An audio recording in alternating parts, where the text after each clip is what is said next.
Es un honor estar en este primer iFest, que bueno, es la primera vez que se desarrolla en Europa, ¿de acuerdo? Es un festival organizado por Google Developer Groups, tanto de Murcia como de Cartagena, y por Murcia Inteligencia Artificial. Yo no quiero alargarme mucho. Durante estos 2 días vamos a hablar de personas. Aunque este festival sea sobre inteligencia artificial, pero todas las ponencias que vamos a ver en este auditorio y Palacio de Congresos del Batel va a versar sobre la mejora de la calidad de vida de lo que es la sociedad. Por eso digo que vamos a hablar de personas y bueno, son temas muy interesantes como el primero que vamos a tratar en esta sala. Para presentar la primera mesa redonda de esta mañana, pues comentar algunos puntos. La inteligencia artificial, decir que es una herramienta capaz de analizar una ingente cantidad de información. Esto se puede también comentar en cuanto hablando de lo que es el sector sanitario, ¿de acuerdo? En el sector sanitario podemos analizar una ingente cantidad de datos sobre el historial de los pacientes, sobre pruebas de imagen, de avances científicos, etcétera, que van a ayudar a profesionales del sector, ¿vale?, a ofrecer mejores diagnósticos y tratamientos. El uso de la inteligencia artificial aplicada a la medicina, decir que es una realidad que tenemos que ver como un gran aliado para mejorar nuestra calidad de vida, como he dicho en un principio. Entonces, 3 puntos a tener en cuenta antes de presentar a los ponentes de esta mesa redonda o a los participantes de esta mesa redonda. Comentar que la Universidad Politécnica de Cartagena es una de las 4 universidades politécnicas de España, es el centro educativo responsable de una importante cantera de talento que existe en el sureste español dentro del sector tecnológico. Por otra parte, hablar de Biyectiva Technology. Es una empresa referente en servicios y proyectos de inteligencia artificial en la región de Murcia. Y bueno, también comentar que las tecnologías creadas en Biyectiva están siendo utilizadas en sectores como la medicina, el retail o el marketing interactivo, demostrando su carácter escalable y capacidad de crecimiento sostenible a lo largo del tiempo. Por último, comentar que Ripoll y de Prado Sport Clinic es una de las mejores clínicas del mundo en el tratamiento de lesiones profesionales del deporte. Este centro médico de excelencia FIFA cuenta con algunos de los mejores especialistas en traumatología y cirugía ortopédica en España, según la revista Forbes. Dicho esto, solo me queda presentar a los ponentes de la primera mesa redonda de iFest, celebrado en Cartagena.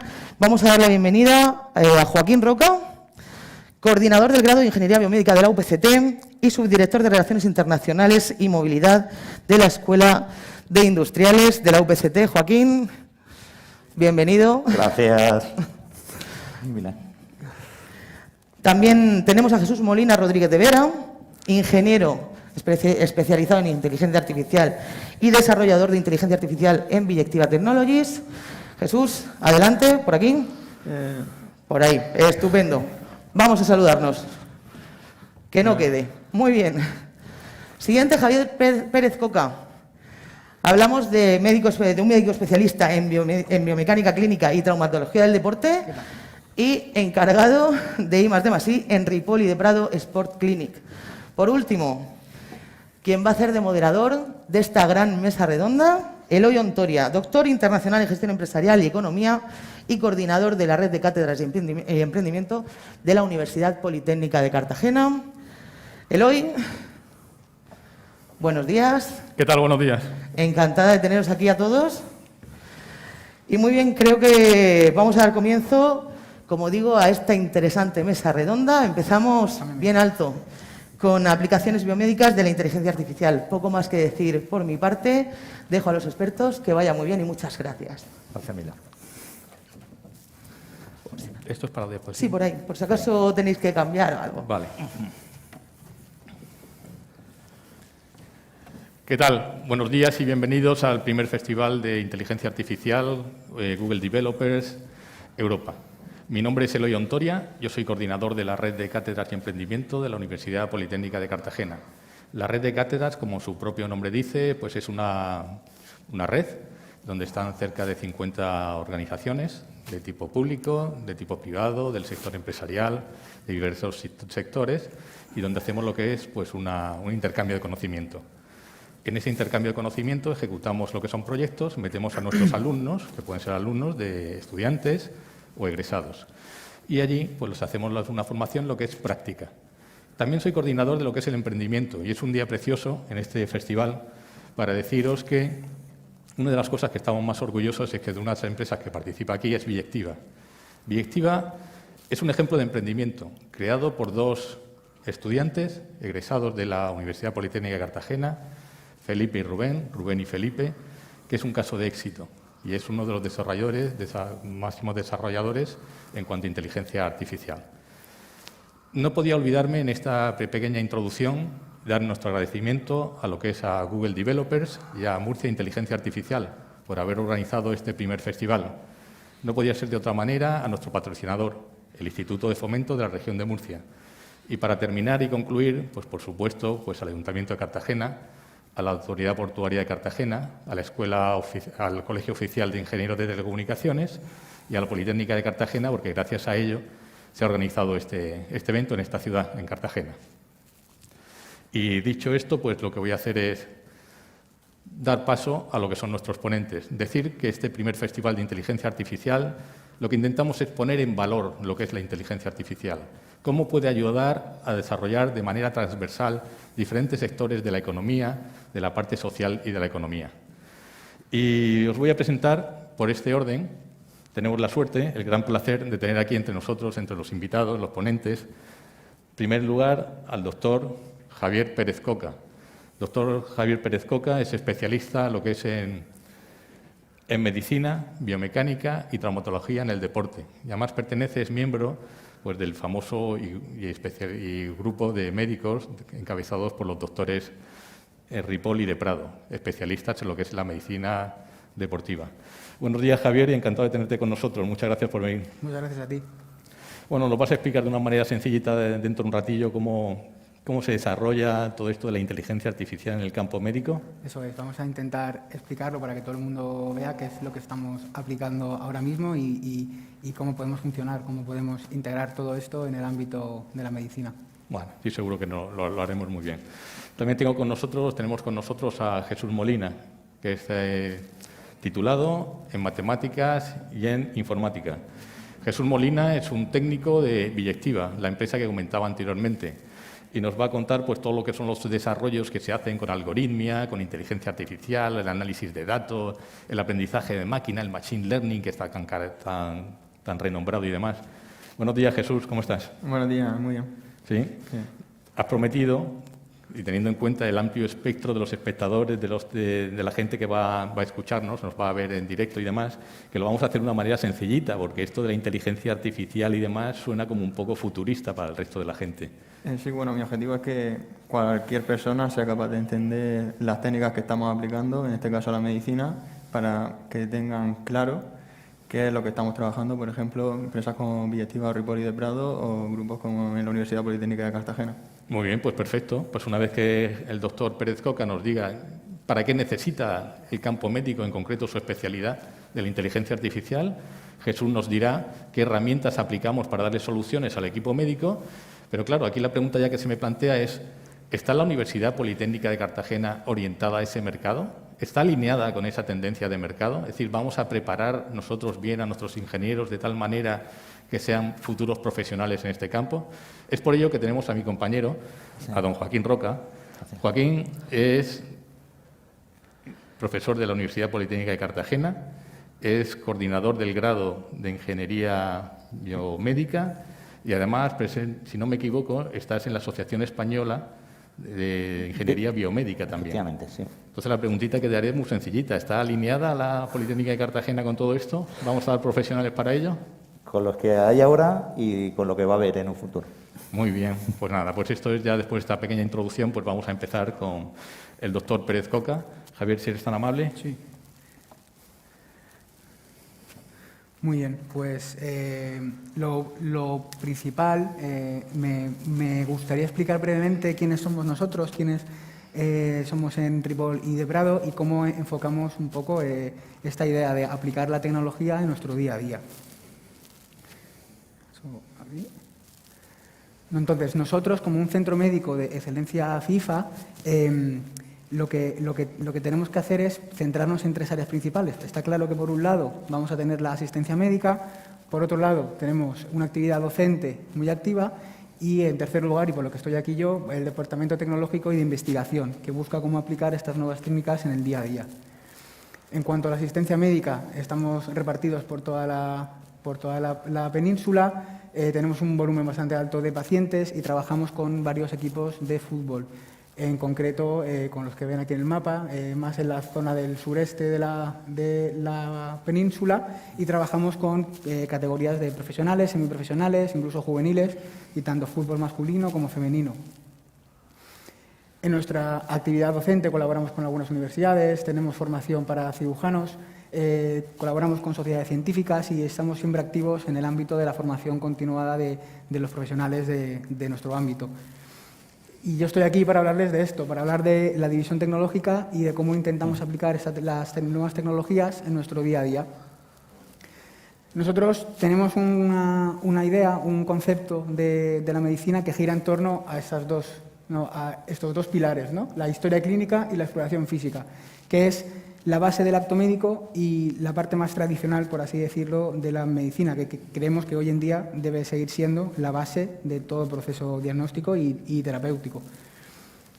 Sin embargo, estos dos pilares, sobre todo la exploración física, se basan en unos exámenes que son muy dependientes del operador, es decir, dependen mucho del médico que los examina, que los valora, y ese subjetivismo es inherente a la práctica médica.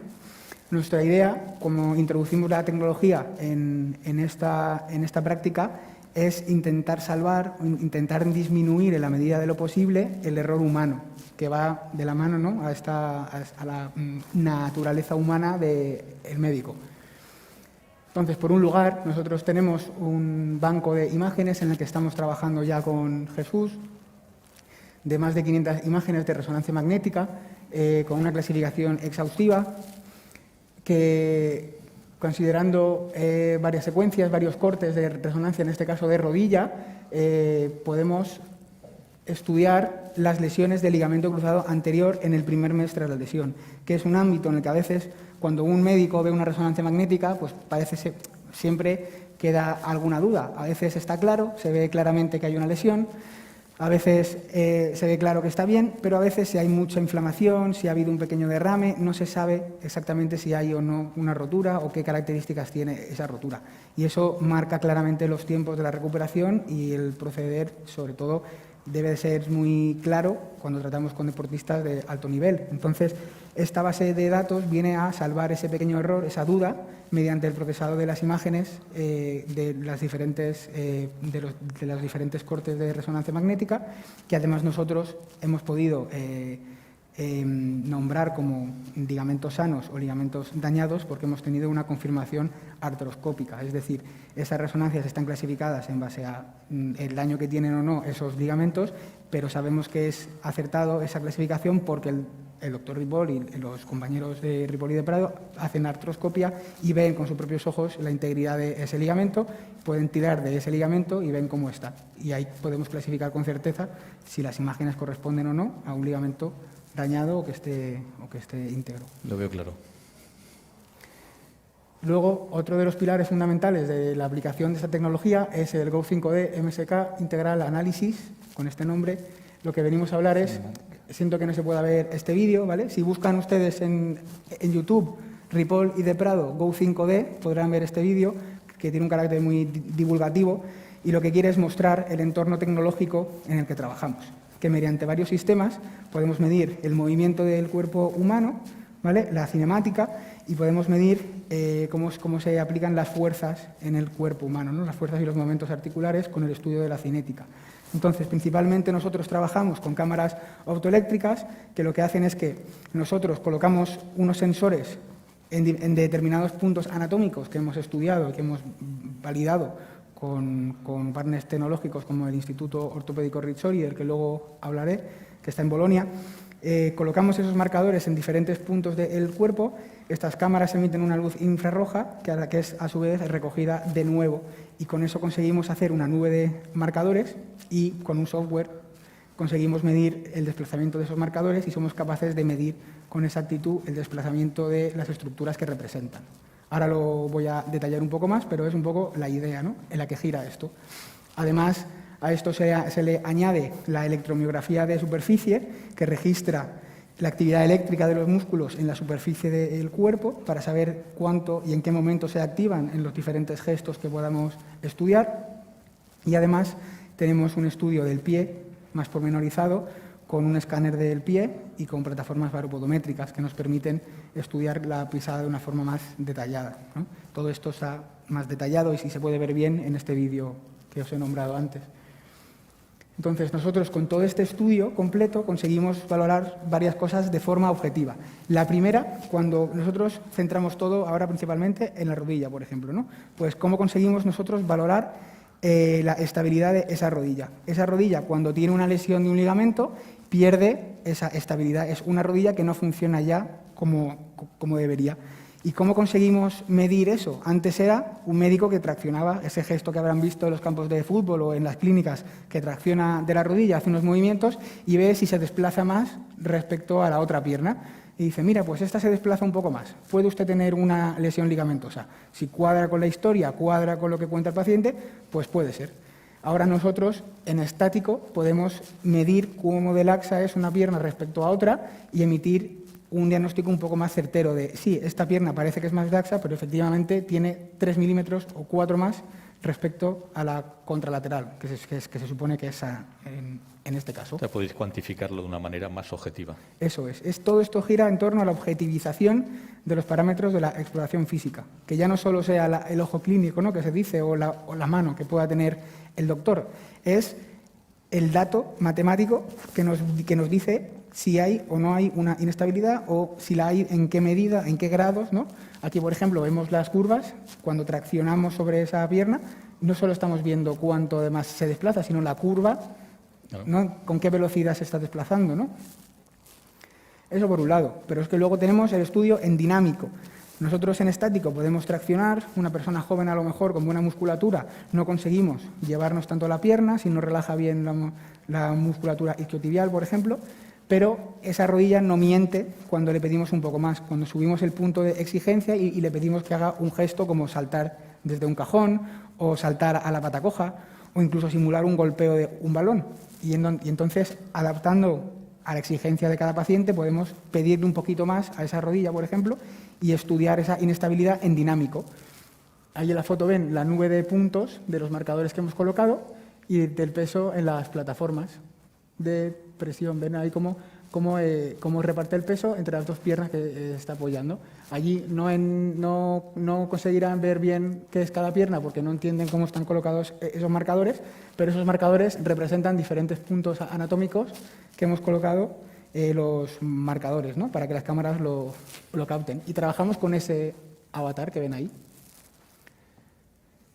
Como he dicho, esto es gracias a la colaboración estrecha con nuestros partners tecnológicos, con Biyectiva por un lado y por otro lado con el Instituto Ortopédico Rizzoli, que a nivel de biomecánica es un centro puntero en el mundo, con el profesor Leardini, que es el presidente de la Sociedad Internacional de Biomecánica, con el que colaboramos en el desarrollo de todos estos protocolos de valoración biomecánica.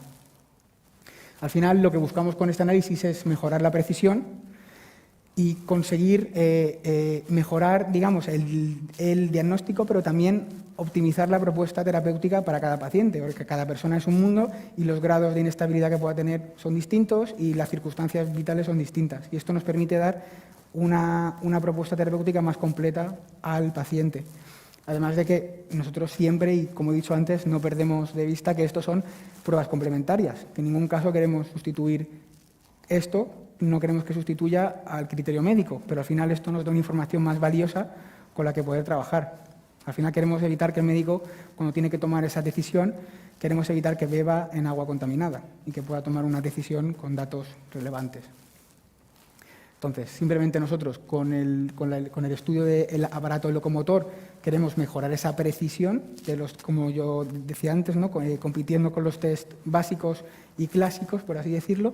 Esto queremos dar una vuelta más y mejorar en la precisión diagnóstica y además con métodos de Machine Learning queremos mejorar, con esto de la inteligencia artificial, queremos mejorar el diagnóstico en algunos aspectos, como en las resonancias, por ejemplo, en la que pueda haber dudas, pueda haber casos dudosos, pues que tengamos un criterio más, una voz más que nos ayude a ir hacia un camino u otro. Esto. Muchas gracias. Muchas gracias a ti, Javier. Pues creo que nos ha quedado claro en qué consiste ahora mismo la medicina biomecánica, que nos sonaba así un poco futurista y no teníamos una idea muy clara y lo has explicado de una manera clara y sencilla. Vamos a ver, ya planteado cuál es el reto, por qué lo quieren hacer. La pregunta que yo siempre me hacía, digo, pues un equipo médico como los doctores Ripoll y de Prado, con una trayectoria exitosa en todo momento, ¿qué necesitan? ¿Qué es lo que no hacían antes que ahora puedan hacer? Pues queda más o menos claro y ahora nos falta saber cómo lo vamos a hacer. Y es por ello que tenemos aquí a Jesús Molina, técnico de Biyectiva, que nos va a decir qué herramientas de inteligencia artificial desarrollan ellos, la algoritmia, etcétera, para dar solución a los problemas planteados por el doctor Pérez Coca. Cuando tú quieras, Jesús. Sí, bueno, a ver.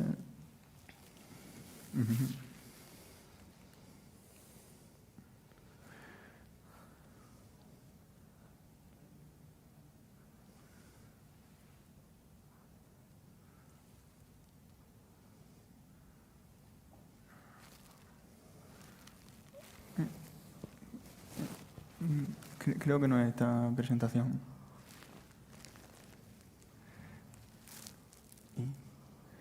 Sí, porque entre las cosas era en PDF, ¿no? Sí. Venga.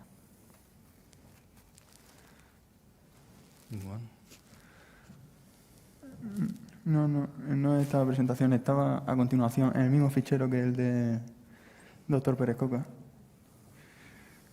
Pues un momento mientras solucionamos este problema más que de tipo técnico, es de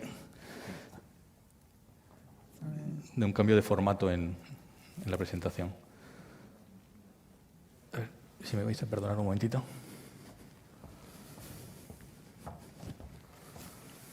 A ver.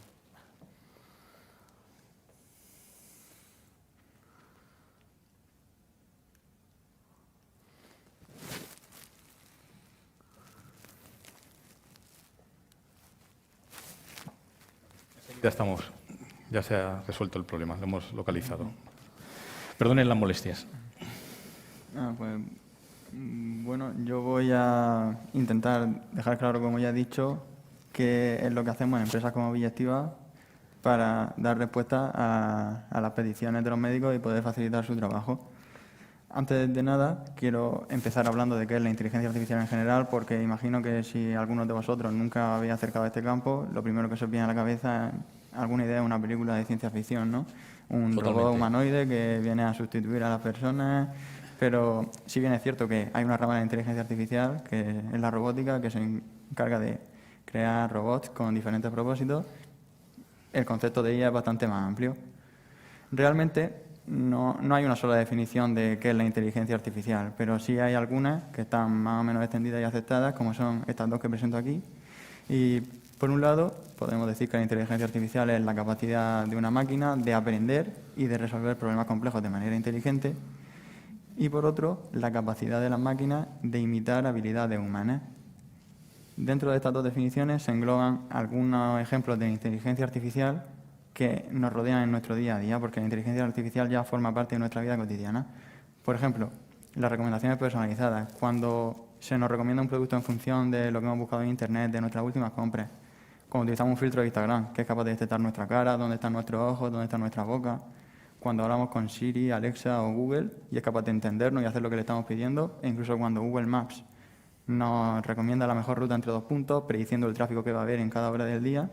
Esos son ejemplos de inteligencia artificial y, como vemos, ya forman parte de nuestra vida y no es necesariamente un robot humanoide. A partir de ahora me voy a centrar en los dos campos de la inteligencia artificial que más trabajo en Biyectiva, que son la visión artificial y el aprendizaje automático Machine Learning, que han mencionado también el doctor Pérez Coca en su presentación. La visión artificial lo que trata de hacer es que las máquinas vean. Para nosotros ver no tiene ningún misterio, ni siquiera nos paramos a pensar, y esto es porque nuestro cerebro es capaz de procesar la información de nuestro ojo y automáticamente vemos. Sin embargo, las máquinas reciben las imágenes en forma de matrices de números, como vemos ahí, no sé si se verá muy bien. Y lo que se pretende hacer en visión artificial es que las máquinas sean capaces de interpretar esta información visual para poder utilizarla. Por otro lado, el aprendizaje automático lo que se encarga es crear sistemas capaces de aprender automáticamente en base a conjuntos de datos. En concreto, lo que busca son patrones en estos datos para crear un modelo del mundo, por así decirlo, y de esta manera entenderlo y poder realizar diversas tareas. Para asegurarme de que estos conceptos han quedado claros, voy a mostrar un ejemplo, creo que bastante sencillo, para que todos podamos entender de qué estoy hablando. Para ello vamos a ver a qué nos referimos con enseñar a una máquina con el ejemplo concreto de distinguir si en una imagen aparece un perro o aparece un gato. Para nosotros es muy sencillo. Vemos una imagen y ni nos paramos a pensar, esto es un perro, esto es un gato. Esto es porque nuestro cerebro automáticamente detecta ciertas características que nosotros asociamos con un perro o con un gato. Nuestro trabajo, al crear un sistema inteligente capaz de distinguir un perro de un gato, va a ser precisamente esto, que aprenda estos patrones para saber qué animal es cada uno. Aunque para nosotros una tarea sencilla, realmente no lo es tanto, porque vemos entre dos perros hay mucha diferencia, entre dos gatos también. Entonces, ¿cómo trabaja? ¿Cómo aprende una máquina? Pues lo que va a hacer va a ser, a partir de un conjunto de datos, con imágenes de perros y de gatos, y mediante un acercamiento ensayo-error, similar a como aprendemos las personas, va a ir aprendiendo a detectar ciertos patrones, ciertas características en las imágenes que le van a permitir dar una clasificación adecuada de las imágenes. Conforme se vaya equivocando, pues irá cambiando los patrones que utiliza. Por ejemplo, aprenderá las orejas así son de un gato, el morro de esta manera es de un perro. Y de esta forma aprenderá a clasificar perros de gato. El riesgo que se corre es que esta máquina, en lugar de aprender a diferenciar, de entender cuál es la diferencia entre un perro y un gato, lo que haga sea memorizar las características concretas de las imágenes con las que ha estado trabajando que le ayudan a tomar una decisión. Es decir, que en lugar de aprender, esté memorizando. ¿Cómo podemos saber cuál de los dos es el caso? Pues utilizando imágenes que no haya visto nunca. Si el sistema funciona bien con imágenes que no ha tenido la oportunidad de memorizar, que es la primera vez que ve, podemos asumir que este sistema en efecto ha entendido la diferencia entre un perro y un gato. De hecho, es más, incluso podemos probar con imágenes, que incluso para nosotros a primera vista pueden ser un poco difíciles, para ver cómo de bueno es el sistema. Si este concepto ha quedado claro, este ejemplo, que espero que sí, pues ahora voy a pasar a ver aplicaciones concretas de estas ideas básicas que he presentado a la medicina, que se hace en empresas como Billectiva o en diferentes grupos de investigación, aplicando estos conceptos de visión artificial y aprendizaje automático a la medicina. Un campo que ha crecido mucho en el ámbito de la aplicación de la inteligencia artificial a la medicina es la segmentación de imágenes médicas. Voy a poner un ejemplo. Supongamos que un doctor quiere analizar los órganos internos de un paciente. Lo normal es que en primera instancia realice un escáner de resonancia magnética o una radiografía o utilice algún tipo de tecnología para acceder a una imagen del interior del organismo. Tradicionalmente, por ejemplo, como ha comentado el doctor Pérez Coca con el caso del ligamento cruzado, el doctor tendría que analizarlo meticulosamente de forma manual, ir incluso tomando medidas para ver el tamaño de los órganos. Hay un órgano que es más grande de lo normal, más pequeño, aparece algún tejido que no debería estar ahí. Esto a los médicos les consume mucho tiempo y además, al ser una tarea tan mecánica y repetitiva, es fácil que aparezca el error humano, del que también ha hablado el doctor. Si ahora introducimos un sistema de inteligencia artificial capaz de, a partir de las imágenes del escáner, detectar de forma precisa dónde están los órganos, la forma, el tamaño, sus medidas, le estamos ahorrando todo este trabajo al médico, que va a poder dedicar su tiempo a utilizar esta información en vez de obtenerla, es decir, a ser más productivo. Además, como podemos ver, también se puede utilizar para obtener una representación más cómoda para el doctor, como ese modelo 3D, que le va a permitir, por ejemplo, pues, quitar los órganos que no le son de interés y fijarse en estructuras más pequeñas que, a lo mejor, en la imagen del escáner directamente son más difíciles de analizar. Otro campo donde se está aplicando las técnicas de inteligencia artificial en la medicina es a la detección y clasificación de tumores. A la hora de decidir qué tratamiento para un tumor, incluso planificar una intervención quirúrgica para extirparlo, es fundamental, evidentemente, localizar el punto exacto donde se encuentra el tumor y su tamaño. Gracias a sistemas como el de la imagen de la izquierda, que son capaces de obtener esta información directamente, podemos conseguir que el médico, en lugar de perder el tiempo en obtener esta información, pueda invertir todo este tiempo en pensar qué hacer con ella, es decir, planificar el tratamiento de forma más eficiente. Otro ejemplo es el que muestro en la derecha, no sé si se ve bien, que es la posibilidad de clasificar manchas en la piel a partir de una simple imagen, como si son lunares, si son benignos, si son melanomas, y utilizando información añadida como puede ser la edad, los antecedentes o la raza del paciente. Los sistemas de inteligencia artificial son capaces de dar con una alta precisión un diagnóstico de este tipo de manchas. Esto es muy importante, ¿por qué? Porque, por ejemplo, podemos evitar en algunas ocasiones que se realicen técnicas más invasivas, como puede ser una biopsia, para analizar estos tejidos.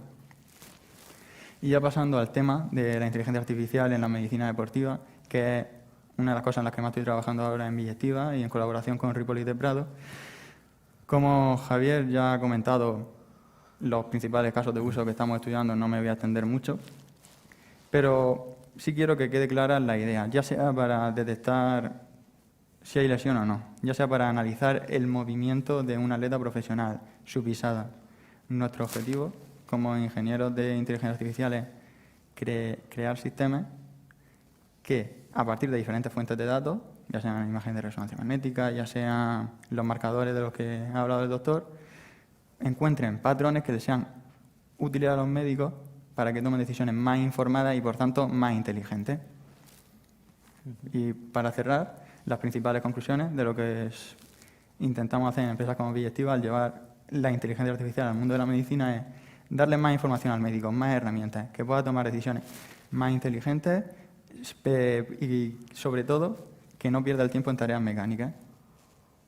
Es decir, que pueda dedicar su tiempo, que es un recurso muy valioso, a sitios donde él de verdad es más productivo, donde puede desarrollar todo su potencial.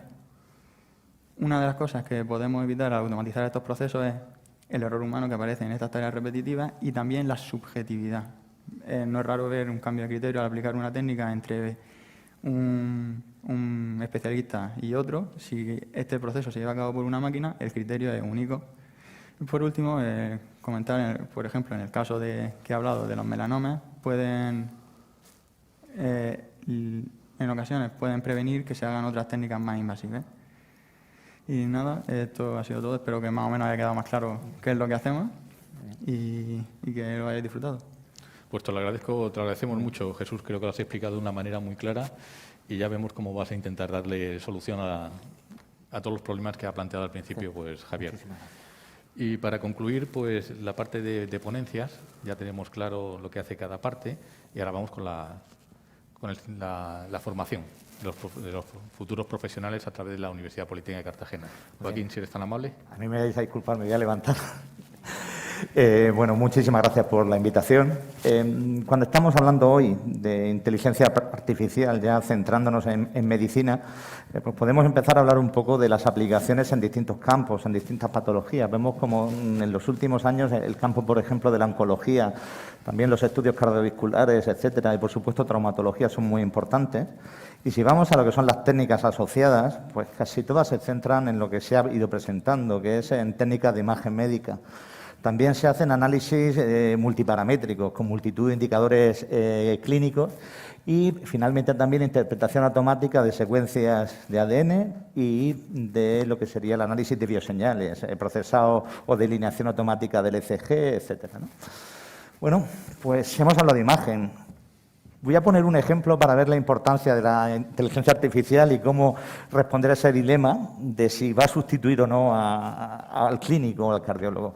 Aquí tenemos un grabado que siempre que se habla de imagen médica se suele mostrar, que es a Durero, un maestro grabador, demostrando lo que era esta retícula de perspectiva. Era un instrumento que él se hizo para poder tener un registro conforme a la realidad anatómica de una imagen. Estamos hablando, después del Renacimiento, el inicio de la razón. Los grandes anatomistas como Vesalio están haciendo que la medicina avance.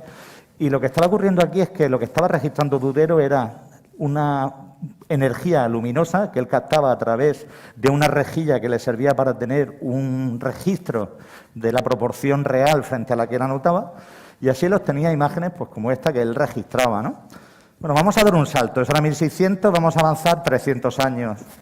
Röntgen presenta los rayos X a final del siglo XIX, se populariza, creo que la primera publicación es un mes después de su comunicado, y ya se convierte en una técnica muy normal. Este equipo que vemos aquí es muy parecido al que la universidad tiene en el museo, aquí justo en el edificio de Industriales. Es un equipo de rayos X de principio de siglo. Y hay un cambio muy significativo. El clínico ya no está anotando, no está tomando el registro, sino que utiliza un instrumento. Ya ha cambiado la luz por otra fuente de radiación, en este caso un tubo de rayos X, que va a hacer que atraviese el paciente y va a registrar sobre una placa fotográfica y obteniendo ya una imagen de qué es lo que hay dentro del paciente. Podemos ver dentro del paciente sin necesidad de intervenir. Bueno, la primera generación de radiólogos falleció fruto del exceso de radiación, se fue mejorando la técnica y finalmente, conforme se van consiguiendo sistemas más sensibles, se llegan pues a soluciones como esta, el primer TAC, ¿vale? La tomografía axial computerizada, introducida en el año 71 por el equipo de Sir Godfrey Hounsfield en los laboratorios EMI. ¿A alguien se le ocurre? Pues en vez de hacer una sola toma de rayos, voy a colocar un emisor, un receptor y voy a hacer que giren alrededor del paciente. Puedo entonces, aplicando unas transformadas matemáticas, reconstruir lo que sería la tomografía, ¿vale? Una imagen de ese plano axial, y a partir de ahí, si voy desplazando esas rodajas, slice, obtener volúmenes. Y así tenemos pues, el primer TAC del año 71. Ya el clínico no está trabajando con una imagen directa, sino que hay un algoritmo por medio que transforma una realidad física en una imagen. Es un ejemplo de cómo la tecnología va alejando más al clínico del hecho físico de toma de la imagen, del experimento, la prueba clínica, y le va relegando a lo que realmente es importante, que es la evaluación de la prueba. ¿Vale? Aquí el clínico es el que valora esa imagen y dice si le vale o no le vale. Bueno, vamos a dar un salto del año 71, pues nos vamos a 2019. Y aquí tenemos pues, la joya de la corona, uno de los últimos equipos de TAC, un equipo con altísima resolución, resoluciones de 150 micras, que permite obtener imágenes como esta. Bueno, alguien podría decir, el resto de equipos convencionales también. Pero ese equipo incluye un postprocesado con inteligencia artificial que permite segmentar todos los vasos sanguíneos a nivel cerebral y obtener representaciones como esta. El potencial que ofrece esta tecnología ya no es una interpretación automática hecha por una inteligencia artificial, sino que la inteligencia artificial ha permitido obtener una imagen que de otra forma no sería posible. De esta manera se puede identificar muy bien, por ejemplo, donde hay un aneurisma que ha provocado un ACV, un accidente cerebrovascular, etcétera, y se puede planificar mejor una cirugía. Es un ejemplo de cómo la tecnología va dotando al clínico de nuevas formas de ver al paciente y al mismo tiempo de cómo la inteligencia artificial no tiene por qué estar de una forma tan evidente. Va a haber en los próximos años muchísimas aplicaciones donde haya inteligencia artificial y no lo veamos. Este es un ejemplo de ello. Es una empresa española, Exkelet, son líderes en este campo. Lo que fabrican son férulas personalizadas que el diseño utiliza inteligencia artificial para redimensionar el modelo 3D, la malla, antes de imprimirla para cada paciente. Es otro ejemplo donde ya no hacemos diagnóstico, lo que hacemos es fabricar un elemento, un producto médico a medida del paciente. Y bueno, antes he hablado de la inteligencia artificial sustituyendo al clínico. Bueno, esta mañana vengo de una reunión donde había dos clínicos, ha salido el tema, uno decía que sí, otro decía que no, cuando hemos llegado a un punto intermedio, y es que realmente lo que va a hacer va a cambiar la forma en la que los clínicos trabajan. Uno de los líderes de la inteligencia artificial, el profesor Geoffrey Hinton, llegó a decir que los radiólogos eran como el coyote que estaba al borde del precipicio, se había caído ya, pero como no había mirado hacia abajo todavía no lo sabía, y que iba a desaparecer ese tipo de empleo. Bueno, más que desaparecer va a cambiar. Y esto se ha estudiado en otros campos y hay aspectos que determinan cómo va a afectar. Se estudia qué porcentaje de esa actividad va relacionada con la manipulación o qué porcentaje va relacionado con lo que sería una inteligencia emocional de trato con personas o incluso la creatividad. Y en base a eso hay autores como Frey y Osborne que propusieron pues, un estudio que después fue visualizado de esta forma, donde se representan en negro aquellos empleos que van a desaparecer y en blanco aquellos que van a permanecer en distintos campos. Desaparecer, más bien sería transformarse. Está claro que tener un repartidor por un almacén de Amazon para echar paquetes a una cesta va a desaparecer. Va a haber robots que hagan esa recogida de pedidos. Sin embargo, sí nos van a hacer falta, por ejemplo, un terapeuta, va a hacer falta un oncólogo, va a hacer falta un técnico en imagen médica, ¿vale? Estos profesionales que sepan, que le den ese punto de interpretación creativa a lo que están viendo. Bueno, en ese artículo dice que hay una probabilidad de un 23% que lo que son los técnicos de radiología y los técnicos de radiología desaparezcan. Es un porcentaje muy elevado. No es que vaya a desaparecer, es que van a cambiar la forma de trabajar. Y esto es importante. Porque en ese mismo informe pone, por ejemplo, que también le va a pasar lo mismo a los técnicos de análisis clínicos o los programadores de ordenadores. Y no va a ser así. Lo que va a pasar es que esos programadores van a estar auxiliados por sistemas de inteligencia artificial y muchos de ellos se van a dedicar a manejarlos para generar nuevo conocimiento y hacer más con menos, ¿vale? Esa va a ser la idea. En el caso nuestro de la UPCT está preparada, bueno, pues la UPCT también está trabajando por ese el grado de Ingeniería Biomédica.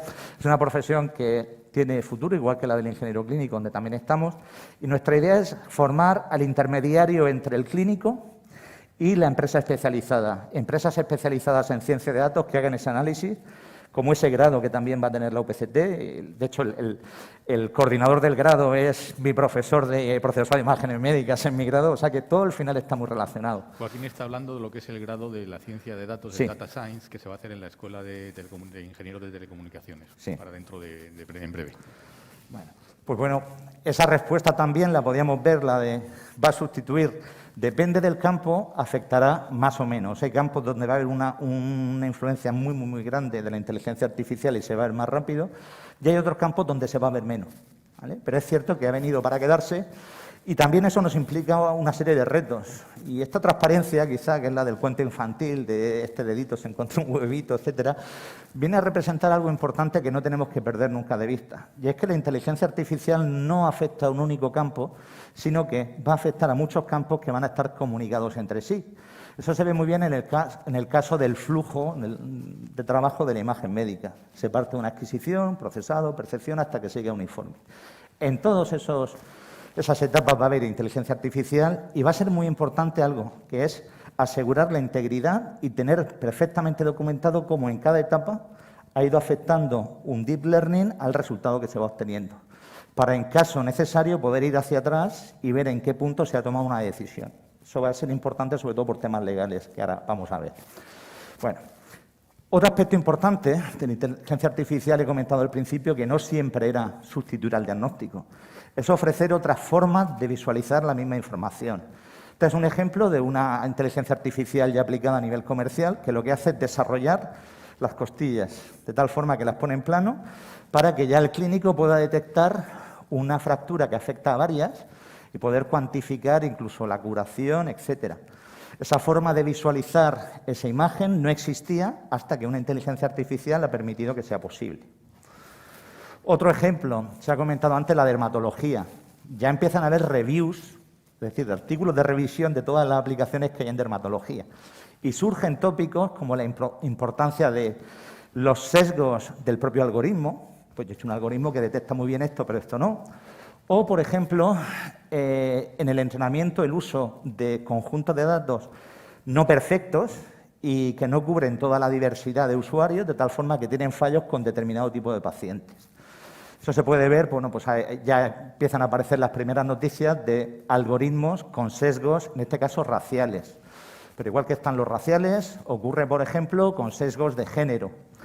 Y la explicación es muy simple. No hay científicos racistas. Lo que ocurre es que se toman datos en clínicas con una diversidad poblacional determinada. ¿A qué nos lleva eso? Pues a que uno de los grandes retos de todos nosotros y de toda la sociedad es a generar grandes volúmenes de datos, ¿vale? A que asumamos que todos nuestros datos clínicos, una vez anonimizados, formen parte de grandes bases de datos, con la cual entrenar a estos sistemas, que eso es algo que nos hace falta. Aquí se ve cómo ese tipo de sesgos raciales, por ejemplo, pueden afectar a la segmentación, en este caso, de imágenes de resonancia magnética de las cavidades cardíacas, que funcionan muy bien. Pues en el caso de que el sujeto que se esté segmentando la imagen corresponda a la mayor parte de los datos que se han utilizado para el entrenamiento, pero ¿qué ocurre si no es así? Entonces tendrías que informar a un paciente que se ha aplicado un algoritmo y que hay una probabilidad tal, debido al sesgo tal, de que el diagnóstico no sea correcto. Entonces, todo eso también tiene implicaciones legales. Eso no es nuevo. Un caso muy típico y que ahora con el COVID se ha puesto de moda ha sido con los pulsioxímetros. Los fabricantes de pulsioxímetros los generan de forma adaptativa y se ha detectado que no todos utilizan un conjunto de datos que represente bien a toda la población. Y entonces hay casos, pues población de la piel más oscura, que no miden tan bien o que hay problemas, ¿no? Bueno, hemos comentado imagen, hemos hablado de la importancia de los datos homogéneos a nivel racial, hemos comentado el género. Bueno, pues hay un estudio, este de aquí, que es bastante curioso, de los desequilibrios en género en las bases de datos que se utilizan para entrenar estos sistemas. Y se ha demostrado que a lo largo de muchísimos casos y en muchos registros, bueno, pues no hay consistencia entre los datos de origen y entonces eso nos va a implicar un esfuerzo muy grande en los próximos años. Ya os digo, hemos hablado de ese problema de los datos, de género, también la dimensión racial y en general se debe a la diversidad, ¿vale? Todos somos diferentes y aquí esta transparencia la he incluido para ir acabando ya, que es sobre el proyecto de IBM Watson, porque refleja la cantidad de datos que somos capaces de generar, cuando he hablado de la importancia de los datos. Los datos clínicos son relativamente escasos en comparación con lo que serían los datos que generamos en nuestro día a día. Bueno, pues el reto ahora lo tenemos aquí, pero no tenemos que perder de vista que muchos de los datos clínicos que no vemos van a estar aquí y van a venir de aquí. Y eso va a exigir el vivir en una sociedad del registro vital, donde todos registremos nuestros datos para poder ir al médico y que vea todo lo que nos ha pasado. Bueno, antes de acabar, este pequeño cómic que refleja algo que he dicho de pasada, que son las implicaciones legales. ¿Qué ocurre cuando una inteligencia artificial haga un diagnóstico o haga una observación y un clínico siga esa observación? ¿A quién se va a culpar? ¿Al médico o al sistema? Bueno, la respuesta es muy fácil. Cualquier software que permita dar una respuesta a una pregunta clínica y que tenga una consecuencia clínica se considera un producto sanitario y como tal hay que homologarlo. Entonces, seguir unas reglas. Y eso es bastante importante de cara a ese futuro de lo que sería la inteligencia artificial en medicina, que también nos deja pues, preguntas como esta, que voy a acabar con la pregunta del principio. ¿Realmente va a sustituir un ordenador a un clínico? Pues no se sabe. El famoso CAPTCHA de la prueba de si un usuario frente a un ordenador es humano o no, ¿quién respondería mejor a este CAPTCHA? ¿Si un radiólogo o un sistema de inteligencia artificial? Pues no sabría decirlo. Bueno, muchas gracias. Muchísimas gracias a ti, Joaquín, por tus explicaciones y eso. Y ya para el último turno así de respuesta rápida, podéis interactuar entre vosotros si queréis y eso. Yo, sinceramente, Javier, conforme empezó la conversación, esta charla, esta ponencia y demás, yo de ti, pues al principio hubiese tenido miedo de que las máquinas al final os vayan a sustituir a los médicos. ¿Lo ves un futuro muy lejano? ¿Lo tenéis claro? Pues es una cosa que nos pregunta mucha gente y que yo creo que todos nos hemos llegado a preguntar en algún momento. Yo creo que tal y como entendemos nosotros el acto médico, al final es lo que decía Joaquín, que es una cosa que van a cambiar va a cambiar la forma de trabajar, pero al final el trato con el paciente, el trato con la persona tiene que ser siempre humano, tiene que ser siempre cercano. Una máquina nos va a dar mucha información y va a ser una información, como estamos viendo, súper valiosa y nos va a venir bien siempre. Pero al final nosotros tenemos que tener el criterio, porque no podemos olvidar que tratamos con personas, con sentimientos, con problemas, con dolores, y cada persona es un mundo, y cada persona te lo va a transmitir de una forma y tu habilidad como médico es ser capaz de empatizar con esa persona y de individualizar el problema. Al final tú eres el que tiene que darle esa solución con más o menos medios, pero tienes que ser tú el que esté a los pies de la cama o en la consulta y el que sea capaz de tratar con esa persona. Y yo creo que ese trato hoy en día es imposible que una máquina pueda hacerlo. O, por no decir imposible, es muy difícil. Sí. Entonces yo creo que nuestro trabajo va a cambiar, pero desaparecer en ningún caso. Nos podemos quedar tranquilos porque el diagnóstico final siempre estará en manos del médico. Yo creo que es la responsabilidad del médico es esa. El tener el criterio médico tiene que ser lo que prevalezca y además siempre girando en torno a lo que he dicho, a la historia clínica y a la exploración física, que es lo que orienta todo lo demás. Y eso es la base y eso es una cosa que tiene que hacer el clínico. Y una cosita, Javier, perdóname. Te veo un médico joven.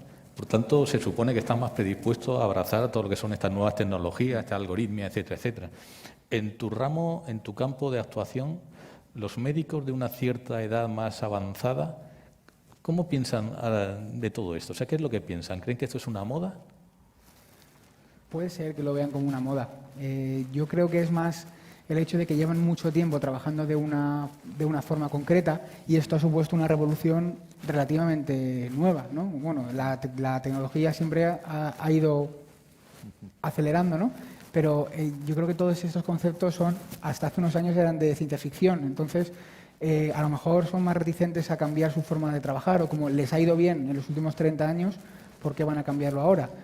Hombre, yo creo que es como pasa con todas las profesiones, llega un momento en el que te tienes que adaptar, porque si no vas a desaparecer. Entonces, yo no creo que las generaciones, los médicos que llevan más tiempo, que tienen más experiencia que yo, sean reticentes a adaptarlo, ¿no? A coger estas nuevas tecnologías. Simplemente yo creo que lo pueden ver como algo que para ellos, dentro de la perspectiva suya, puede ser visto como una moda.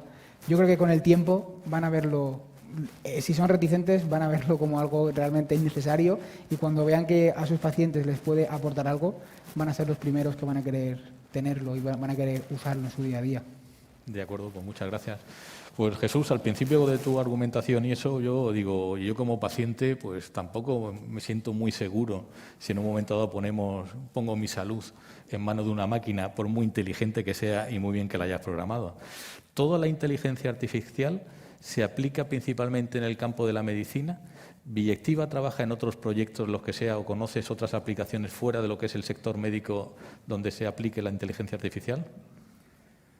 Bueno, la inteligencia artificial realmente se puede aplicar a cualquier campo. Ya he comentado al principio de mi presentación algunos ejemplos como Google Maps, Siri, Alexa. Quiero decir, realmente prácticamente las aplicaciones son infinitas. En Billectiva sí que trabajamos en otros sectores, por ejemplo en el sector eléctrico. Colaboramos con Iberdrola para ayudarle en base a la información de la red eléctrica española a tomar decisiones más inteligentes para ser más rentables. Precisamente... Eso Billectiva directamente con Iberdrola. Sí. Ah, muy bien. Sí, ahora mismo estoy hablando de cosas que hacemos el equipo técnico y no tan técnico de Billectiva. Ahora mismo tenemos una colaboración, estamos trabajando con el Ayuntamiento de Cartagena precisamente para llevar la inteligencia artificial al turismo y a la participación ciudadana para que los turistas puedan aprovechar mejor su estancia en Cartagena, para que la información sobre lo que hacen los turistas aquí la puedan utilizar de vuelta los dirigentes de Cartagena y también para que la propia participación de los ciudadanos de Cartagena en la vida de las instituciones sea más sencilla. Otro ejemplo de cosas que hacemos en Billectiva, contabilidad inteligente, una solución que tenemos para, por ejemplo, analizar tickets, albaranes, facturas de forma automática y este proceso que es bastante mecánico, repetitivo y tedioso en las empresas, que directamente lo haga una máquina y los profesionales puedan dedicar su tiempo a otras cosas. Y sí, básicamente se puede aplicar a cualquier... Pues nos queda claro toda la diversificación que se puede hacer en el campo de la inteligencia artificial. Joaquín, ¿tú querías añadir algo de lo que han dicho los compañeros o algo que se te haya quedado? No, al hilo de lo que está diciendo Jesús, lo que está ocurriendo es que es una empresa que está ya con una trayectoria, pero está empezando en un momento que es totalmente disruptivo, donde van a aparecer nuevos negocios que hasta ahora no existían, que van a encontrar en la inteligencia artificial la forma de vehiculizarlo. Y entonces veréis cómo van a aparecer en nuevos mercados, por supuesto, nuevas empresas, porque son cambios de paradigma. La idea es que con cada paradigma científico, con cada teoría, con cada método que se desarrolla, llegamos hasta un punto donde al final nos va costando más desarrollar. Pero llega un momento en que entra una nueva tecnología que nos permite dar otros saltos y esos saltos además son exponenciales. Entonces, yo me alegro por ti, por estar viviéndolo desde dentro a nivel de matriz. Y pongo siempre la analogía con la estadística. Fijaros lo que es la estadística dentro de las matemáticas. A día de hoy ningún estadístico se pone a hacer los cálculos a mano sobre una hoja con una pluma. Empezaron primero con la calculadora, después hoja de cálculo, y ya lo que hacen es, tienen sus programas, sus entornos estadísticos que hacen los análisis, pero el valor del estadístico está en saber qué test tiene que hacer para poder obtener qué resultado y además que sea válido y aceptado por todo el mundo.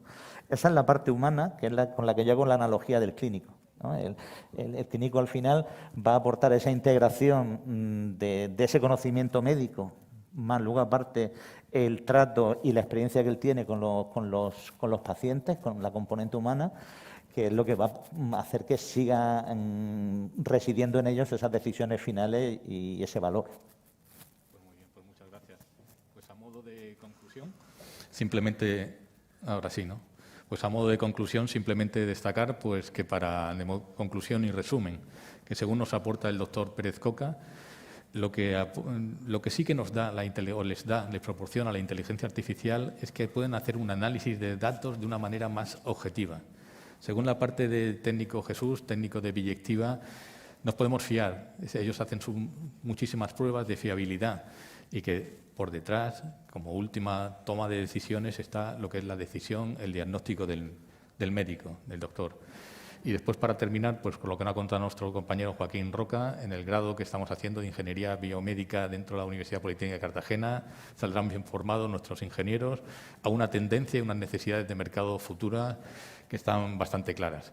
Agradecerles a todos su participación, a todos los ponentes, a todos los organizadores, patrocinadores, etcétera, y al público que nos está asistiendo de manera presencial, aunque poquita, y de manera virtual. Muchas gracias a Google Developers y a Murcia Inteligencia Artificial. Que tengan ustedes un buen día. Gracias. Gracias.